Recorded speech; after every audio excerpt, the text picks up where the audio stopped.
क्या हुआ? इन्वेस्टिंग सीखना है? आप ना बहुत लकी हो।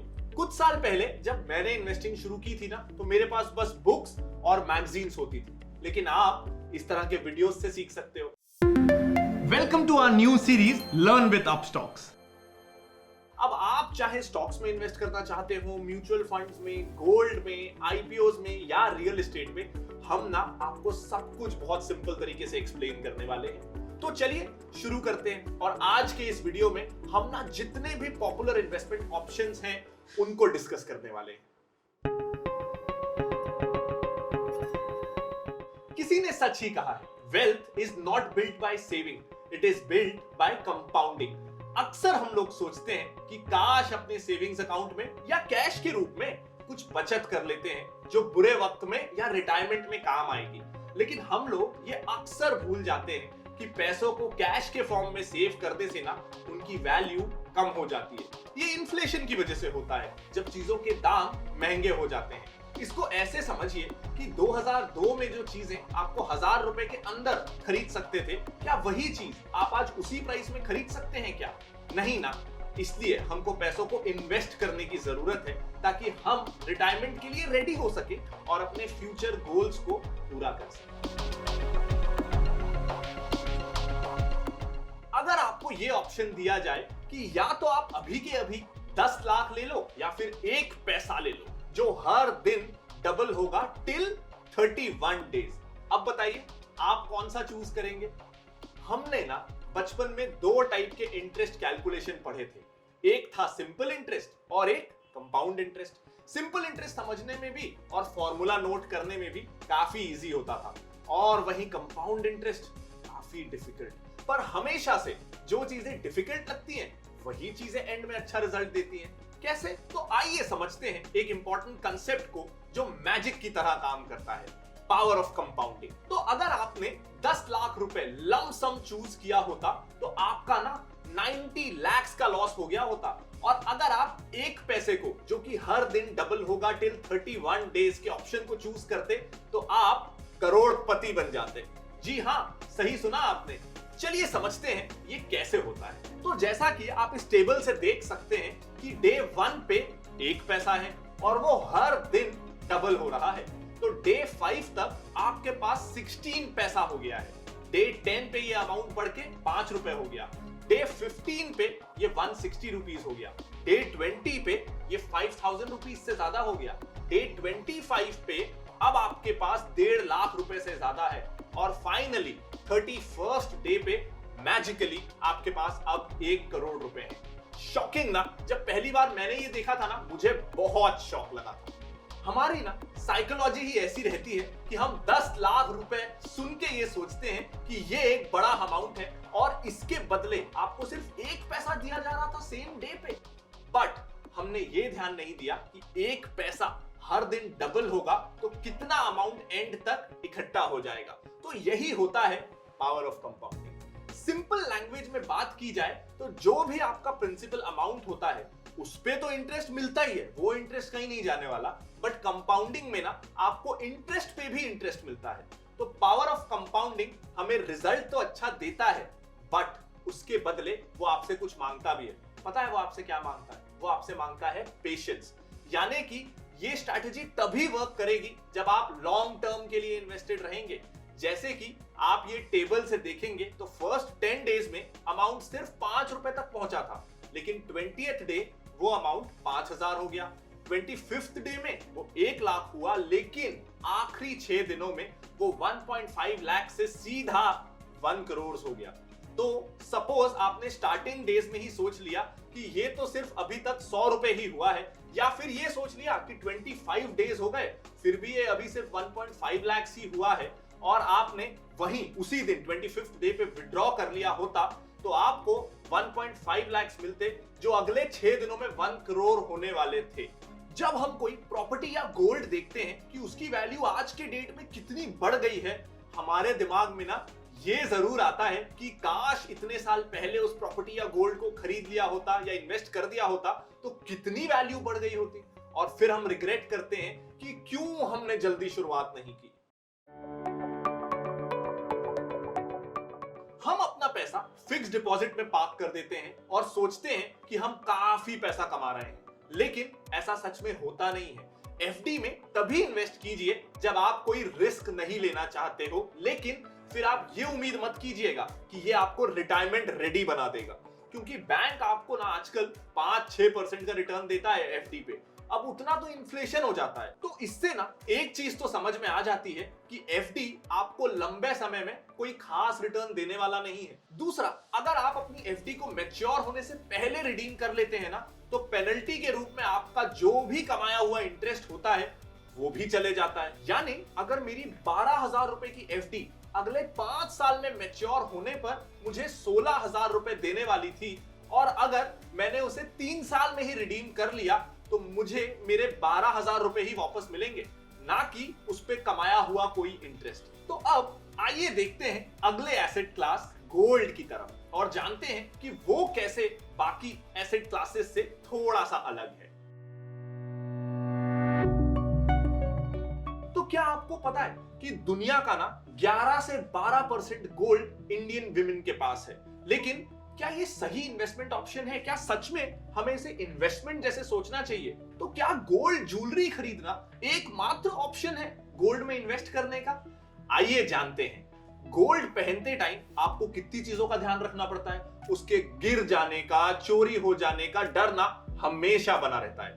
दूसरा, आपको उस पर मेकिंग चार्जेस यहां तक कि 3% जीएसटी भी देना पड़ जाता है, जिससे गोल्ड खरीदते टाइम ना काफी महंगा हो जाता है। तीसरा, आप इसको छोटी क्वांटिटी में नहीं खरीद सकते, यानी कि आप इसको 100 रुपए या 200 रुपए में नहीं खरीद सकते। और सबसे बड़ा लॉस ये रहता है कि इस पे आपको कोई रेगुलर इनकम मिलती ही नहीं, यानी आपको सालाना या महीने में कोई इंटरेस्ट पेमेंट नहीं मिलती। इन्हीं कमियों को दूर करने के लिए ना डिजिटल गोल्ड आया। ऐसे समझिए कि जैसे आप 1 ग्राम का गोल्ड कॉइन खरीद रहे होते हैं, तब आपको 5,000 रुपए देने पड़ जाते हैं। लेकिन डिजिटल गोल्ड में अगर 5 और निवेशक हैं जो गोल्ड कॉइन चाहते हैं, तब उसकी वैल्यू ना 5 लोगों में बढ़ती चली जाती है। यानी अब वही गोल्ड कॉइन 5 लोग मिलकर अफोर्ड कर सकते हैं। तो डिजिटल गोल्ड में सेफ्टी का कोई खतरा नहीं रहता, क्योंकि जिस कंपनी से आपने डिजिटल गोल्ड खरीदा होता है वो आपको 100 रुपए या 200 रुपए में भी गोल्ड खरीदने का अवसर प्रदान करती है। सेफ्टी और सिक्योरिटी का सरदर्द भी ना उस कंपनी का होता है और वो उनकी जिम्मेदारी होती है। और इस पर ना कोई मेकिंग चार्जेस भी नहीं देना पड़ता, क्योंकि ये डिजिटली हेल्ड कॉइन्स होते हैं। लेकिन इसमें भी आपको 3% जीएसटी देना पड़ जाता है, यानी सब कुछ अच्छा है ऐसा नहीं हो पाता। और इस पे भी आपको कोई रेगुलर इनकम भी नहीं मिल पाती। इन्हीं कमियों को दूर करने के लिए आ गया एक और ऑप्शन गोल्ड खरीदने का, जो है सॉवरिन गोल्ड बॉन्ड। तो सॉवरिन गोल्ड बॉन्ड ना आपको 2.5% का एनुअल इंटरेस्ट पेमेंट देता है, और अच्छी बात यह है इस पे कोई आपको जीएसटी भी नहीं देना पड़ता। सेम गोल्ड की तरह इस पर भी आपको वही वाला कैपिटल एप्रिसिएशन होता है, और सबसे अच्छी बात है कि आप इसे शेयर की तरह ट्रेड कर सकते हैं।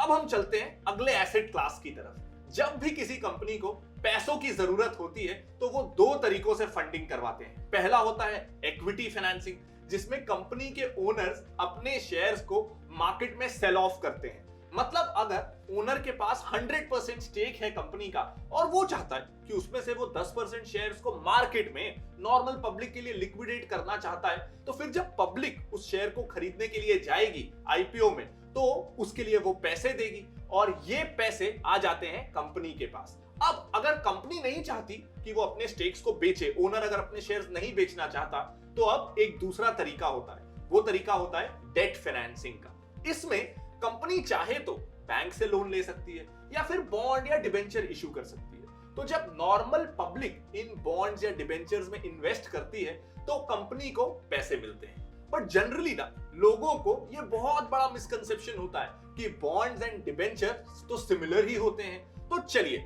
आज हम यही समझेंगे कि आखिर बॉन्ड्स और डिबेंचर्स में क्या सिमिलैरिटीज है और मोर इंपॉर्टेंटली क्या डिफरेंस है। तो दोनों ही चीजें, बॉन्ड्स एंड डिबेंचर्स में ये सिमिलैरिटी तो होती है कि ये दोनों ही एक तरीके का लोन है किसी भी कंपनी के लिए, और दोनों पे ही फिक्स्ड इंटरेस्ट रेट होता है, और ये लोन एकदम फिक्स्ड टाइम पीरियड के लिए होता है। तो अब ना ज्यादा इंपॉर्टेंट चीज की बात करते हैं। अब बात करते हैं दोनों के बीच के डिफरेंसेस की। तो बॉन्ड जनरली सिक्योर्ड लोन की कैटेगरी में आते हैं। इसका मतलब यह है कि कंपनी बॉन्ड्स जब इशू करती है तब वो पब्लिक को कोलैटरल में कुछ रखती है, ताकि कल को अगर कंपनी पे ना कर पाए तो उस पब्लिक को कोलैटरल यूज करके अपने पैसे रिकवर करने का मौका मिल सके। वहीं दूसरी तरफ डिबेंचर्स ना सिक्योर्ड भी होते हैं और अनसिक्योर्ड भी होते हैं। अनसिक्योर्ड डिबेंचर्स में हम पर्सनल लोन का एग्जांपल ले सकते हैं, जिसपे हमें कोई कोलैटरल तो नहीं रखना होता, बट उसमें इंटरेस्ट रेट काफी हाई होता है। इवन अगर कंपनी कल को लिक्विडेट होने वाली होती है तो हमेशा कंपनी के एसेट से रियलाइज होने वाला पैसा पे करते वक्त बॉन्ड होल्डर्स को ना फर्स्ट प्रायोरिटी दी जाती है, और फिर आते हैं सिक्योर्ड डिबेंचर होल्डर्स, और फिर आते हैं अनसिक्योर्ड डिबेंचर्स। अब ना हम बात करते हैं अगले एसेट क्लास की, जो बहुत तेजी से पिछले कुछ सालों में इंडिया में पॉपुलर हुआ है। जनरली हम जब म्यूचुअल फंड्स में इन्वेस्ट करते हैं तो हमें यह लगता है कि हम सिर्फ शेयर बाजार में निवेश कर रहे हैं, बट ऐसा है नहीं। हम म्यूचुअल फंड्स के through gold, real estate, debt instruments and equity में भी इन्वेस्ट कर सकते हैं। तो ये चारों में आप म्यूचुअल फंड के जरिए इन्वेस्ट कर सकते हैं। लेकिन ज्यादातर म्यूचुअल फंड में रिस्क और रिटर्न की जब बात होती है तो लगता है कि रिस्क ज्यादा है, वोलेटिलिटी ज्यादा है, तो रिटर्न भी ज्यादा है, थोड़ा ऊपर नीचे हो सकता है। तो ये सारी चीजों की बात होती है इक्विटी म्यूचुअल फंड्स के कंटेक्स्ट में, यानी शेयर बाजार में जो एमएफ पैसा लगाते हैं उसके कंटेक्स्ट में। अब जानते हैं कि ये म्यूचुअल फंड्स जो है ना, ये वर्क कैसे करते हैं। जब अगर आपको 20,000 रुपए लगाने हैं और आप खुद इन्वेस्ट करना चाह रहे हैं, या फिर एडवाइजर के थ्रू, और उन्होंने आपको बोल दिया है कि एमआरएफ या पेज इंडस्ट्रीज या और किसी कंपनी का शेयर ले लो, तो अब ये एक एक शेयर ही ना 80,000 का है, तो वो एक शेयर ही आपके 20,000 के बजट के ऊपर हो जाता है। अब आपको तो लगाना ही 20,000 रुपए है, तो आप कैसे खरीदेंगे एमआरएफ जैसे शेयर को? आप नहीं खरीद पाएंगे। तो ये एक प्रॉब्लम है डायरेक्ट या फिर एडवाइजर्स के थ्रू जाने में। लेकिन म्यूचुअल फंड क्या करता है? म्यूचुअल फंड आपसे 500 रुपए लेगा और किसी और से वो 500 रुपए और लेगा, और ऐसे रेज हो गए कई लोगों से 50,000 रुपए। मान लीजिए 100 लोगों से म्यूचुअल फंड ने 500 रुपए ले लिए, और ऐसे कुल मिला के म्यूचुअल फंड के पास आ गए 50,000 रुपए। अब उसने 2 शेयर खरीद लिए पेज इंडस्ट्रीज के। तो अगर आप अकेले होते तो आप पेज इंडस्ट्रीज का शेयर तो खरीद नहीं पाते, वो आपके बजट के ऊपर हो जाता। लेकिन अब आपके जैसे 100 और लोग मिल गए और सबने मिलके पेज इंडस्ट्रीज के 2 शेयर्स ले लिए। अब 100 लोग हैं लेकिन शेयर्स तो 2 ही हैं, तो वो बटेंगे कैसे, स्प्लिट कैसे होंगे? तो इसके लिए एमएफ वो 2 शेयर्स खुद खरीद लेगा म्यूचुअल फंड अपने नाम पे, और आपको ना वो शेयर्स नहीं देगा, वो म्यूचुअल फंड के यूनिट आपको देगा। यानी कि मान लीजिए कि 25-25 हजार के 2 शेयर्स खरीदे गए, तो 50,000 का टोटल इन्वेस्टमेंट हुआ। अब 100 लोगों ने वो पैसा लगाया था, तो आपको वो फंड 500 रुपए का एक एक म्यूचुअल फंड यूनिट दे देगा, ताकि आप सब कलेक्टिवली मिलके वो 2 शेयर्स के को होल्डर्स या को ओनर्स बन जाए। तो म्यूचुअल फंड ये काम करता है कि थोड़े पैसों में आपको ज्यादा कंपनी में इन्वेस्ट करने का मौका देता है, जो आप डायरेक्ट अगर इन्वेस्ट करते ना तो आप नहीं कर पाते। अब ये म्यूचुअल फंड करता कैसे है? वो ना एक फंड मैनेजमेंट कंपनी बनाता है जिसे एएमसी कहा जाता है। वो कंपनी एक फंड को लॉन्च करती है, फिर लोगों से पैसे मंगाती है कि मान लीजिए उन्होंने एक मल्टी कैप फंड लॉन्च किया है, तो ये फंड हर तरह की छोटी और बड़ी हर टाइप की कंपनी में इन्वेस्ट करेगा। तो हमारे पास ये एक्सपर्ट्स हैं जो आपका पैसा मैनेज करेंगे, इनका ये ट्रैक रिकॉर्ड है। हम आपको ये विश्वास दिलाते हैं कि हम एक अच्छा रिटर्न देंगे, और इस तरह की बहुत सारी बातें की जाती हैं। फिर जो भी लोग इंटरेस्टेड होंगे, आपके मेरे जैसे और बहुत सारे लोग, कोई 500 लगाएगा, कोई 1000 लगाएगा, कोई 20,000 लगाएगा, और इस तरीके से एएमसी के पास पैसा इकट्ठा होता चला जाएगा। तो ऐसा करके जितना पैसा इकट्ठा हुआ उसे कहते हैं AUM, यानी कि एसेट्स अंडर मैनेजमेंट। तो एसेट्स अंडर मैनेजमेंट यानी कि टोटल पैसा। तो मान लीजिए अब की बार आपने 2,000 सबसे लिए और टोटल 50 लोग थे, तो अब टोटल AUM हो गया 1 लाख का। अब वो AMC एक फंड मैनेजर अपॉइंट करती है, जो कि एक एक्सपर्ट होता है शेयर्स को पिक करने में। तो वो अब इस 1 लाख रुपए को कहां कहां इन्वेस्ट करना है इसकी एक स्ट्रैटेजी बनाएगा। 10,000 किसी शेयर में, 5,000 किसी और शेयर में, ऐसे करके वो लाख रुपए को इन्वेस्ट कर देगा शेयर बाजार में और आपको मिल जाएगा उस म्यूचुअल फंड स्कीम के यूनिट्स, जिसे आप जब चाहें तब बेच सकते हैं। 2 दिन में पैसा ना आपके अकाउंट में आ जाएगा। अब जैसा कि हमने म्यूचुअल फंड के कंसेप्ट के बारे में समझा, जिसमें बहुत सारे लोग एक म्यूचुअल फंड कंपनी को पैसा देते हैं और फिर फंड मैनेजर उसे अलग अलग कंपनीज में एलोकेट करता है, तो यहां तो रिस्क डाइवर्सिफाई हो जाता है। बट अब ना हम बात करते हैं डायरेक्ट इक्विटी की, जिसको हम कहते हैं शेयर बाजार में निवेश या स्टॉक मार्केट इन्वेस्टमेंट्स। तो यहाँ पे आप किसी एक पर्टिकुलर कंपनी के शेयर्स में इन्वेस्ट कर रहे होते हैं, जिससे ना आपको उस कंपनी की पार्शियल ओनरशिप मिल जाती है। जी हाँ, अगर आपने रिलायंस का शेयर खरीद लिया तो आप भी रिलायंस के पार्शियल ओनर हो गए।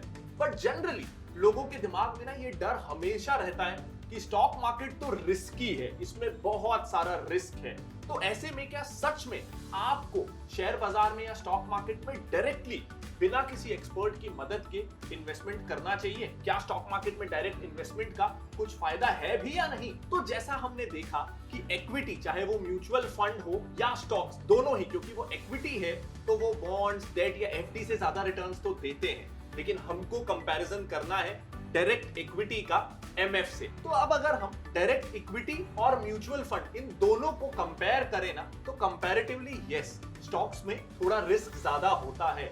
बट वहीं अगर आप शेयर चूज करते हैं तो रिटर्न्स भी उतने ही अच्छे होते हैं जैसा आपने शेयर चूज किया है उसके हिसाब से। यहाँ पे ना रिटर्न्स आपके हाथ में होते हैं। इवन स्टॉक्स में आपको एमएफ से ज्यादा कई बार लिक्विडिटी भी मिल सकती है, क्योंकि अगर आपके मान लीजिए म्यूचुअल फंड में 20 स्टॉक्स हैं, जिसमें से आप किसी 2 स्टॉक में इन्वेस्ट नहीं करना चाहते, तो स्टॉक्स में आपके पास ये ऑप्शन है कि आप उन 2 स्टॉक्स को मत खरीदो। अगर आप म्यूचुअल फंड में इन्वेस्ट कर रहे हैं तो फंड मैनेजर ने आपका पैसा जिस स्टॉक्स में लगा दिया, अब हो सकता है उसने 10 स्टॉक्स पे पैसा लगाया जिसमें से 2 आपको पसंद नहीं है, तो आप कुछ नहीं कर सकते। आपको वो 10 स्टॉक्स में ही आपका पैसा लगा है और वही आपकी किस्मत है। बट वहीं अगर आप जब डायरेक्टली स्टॉक्स में इन्वेस्ट कर रहे हैं, तो कब किस शेयर से निकलना है, कब पूरा बाजार से ही निकल जाना है, कब किस शेयर में पैसा लगाना है, ये टाइमिंग पूरे आपके हाथ में होती है। तो डेफिनेटली रिस्क ज्यादा है क्योंकि डिसीजंस आप ले रहे हैं, लेकिन अगर आपको नॉलेज अच्छी है तो रिटर्न्स भी ज्यादा मिल सकते हैं। कंडीशन ये है कि आपको नॉलेज होनी चाहिए।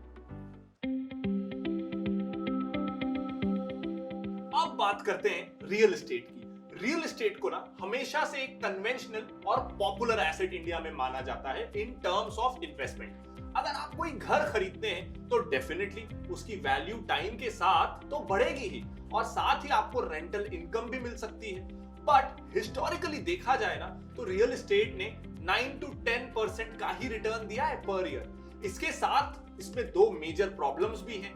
फर्स्ट ऑफ ऑल, आप अपनी स्मॉल सेविंग्स जो हैं उसे यूज नहीं कर सकते। आपको अमाउंट लैक्स में या करोड़ में रिक्वायर्ड होगा।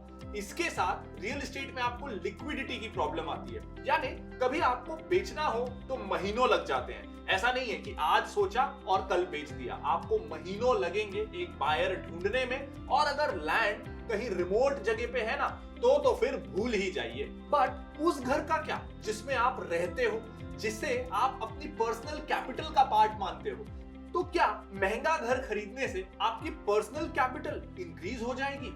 घर को कुछ लोग एसेट मानते हैं, वहीं कुछ लोग लायबिलिटी, क्योंकि अगर आप खुद के घर में रह रहे हो तो डेफिनेटली आप रेंट सेव कर रहे हो, जिससे कैश आउटफ्लो नहीं हो रहा है, और इवन आप घर से रेंटल इनकम जनरेट कर सकते हो या घर को मॉर्गेज रख के लोन ले सकते हैं। बट वहीं घर लायबिलिटी भी हो सकती है, क्योंकि कैश आउटफ्लो हो रहा हो अगर in terms of maintenance, repair charges, taxes, insurance, interest, loan, सांस चली गई, इतने सारे एक्सपेंसेस होते हैं घर लेने पे। इंडिया में ना लेकिन हमेशा से लैंड और हाउसिंग फैसिलिटी की स्कैर्सिटी रही है, क्योंकि पॉपुलेशन हमेशा बढ़ती रही। पॉपुलेशन काफी ज्यादा है तो इसलिए उसकी वैल्यू रियल एस्टेट की इंक्रीज होगी विद टाइम।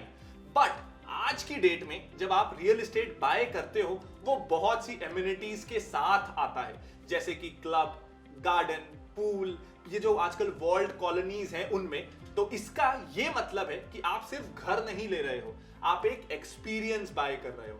अब आपका घर लैंड बिल्डिंग से काफी अलग हो जाता है, क्योंकि आप तो ये एक्सपीरियंस बाय कर रहे हो। तो ये जो एक्सपीरियंस आप बाय कर रहे हो अपने रियल एस्टेट इन्वेस्टमेंट के साथ, वो इन्वेस्टमेंट नहीं है, वो एक्सपेंडिचर है। तो जितना ज्यादा आप एमिनिटीज ऐड करते जाओगे उतना एक्सपेंसिव आपका घर होगा और इनडायरेक्टली आपका मंथली एक्सपेंस ना बढ़ता चला जाएगा।